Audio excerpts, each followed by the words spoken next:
এই থাপ্পড়ও ডিজার্ভ করে। দেখ তো চেনা যায় নাকি?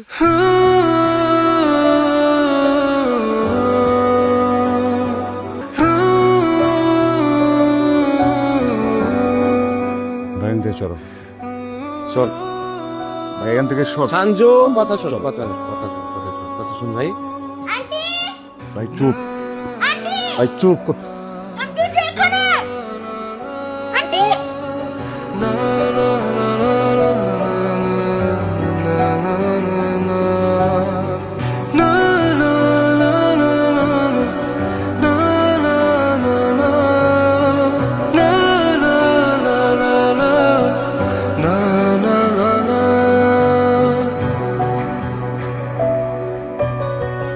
বিয়ে খেতে আসছিস?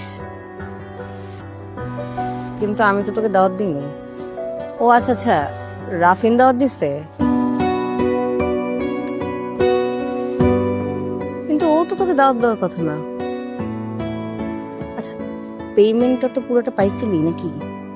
হ্যাঁ, কিসের পেমেন্ট বুঝতেছিস না?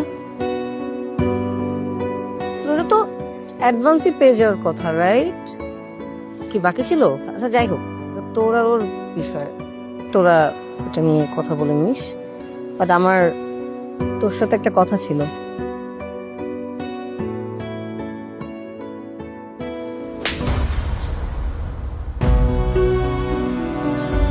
ঠিক কাজ করছে।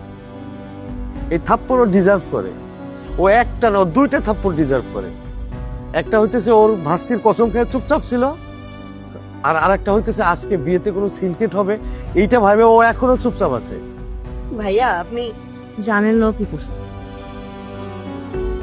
ও 1,00,000 টাকার বিনিময়ে নিজের ভালোবাসা, নিজের সম্পর্ক বিক্রি করে দিচ্ছে। তুমি জানো না, সবকিছু আমি ঠিকই জানি। এই কথা বল। কিরে মুখ খুলিস না কেন? ভাই প্লিজ কথা বলো না। তুই কথা বলিস না কেন? কথা বলবে না তো এখন? ও রায়ের কসম কাটছে না। প্লিজ কথা বলিস না। আমি আমি আমি তো কসম কাটি নাই। আমি বলি, তুই কি শুরু থেকে বলি? তুমি ওরা বিয়ের জন্য প্রেশার দিছিলা না? বলছিলা না যে নিজেকে কিছু করতে? ও গেছিল ভাইয়ার কাছে, কিন্তু ভাইয়া ওকে সাপোর্ট করে নাই। মাঝখান দিয়ে প্ল্যানটা আমার ছিল। আমি ওকে বলছিলাম যে ওর তো একটা ভালো গুণ আছে, মানুষের রিলেশনশিপ করায় দেয়। তো ওইটার মাধ্যমে যদি কিছু টাকা ইনকাম হয় তাহলে সমস্যাটা কোথায়? ওই টাকা দিয়ে কিছু বিজনেস করতে পারবে।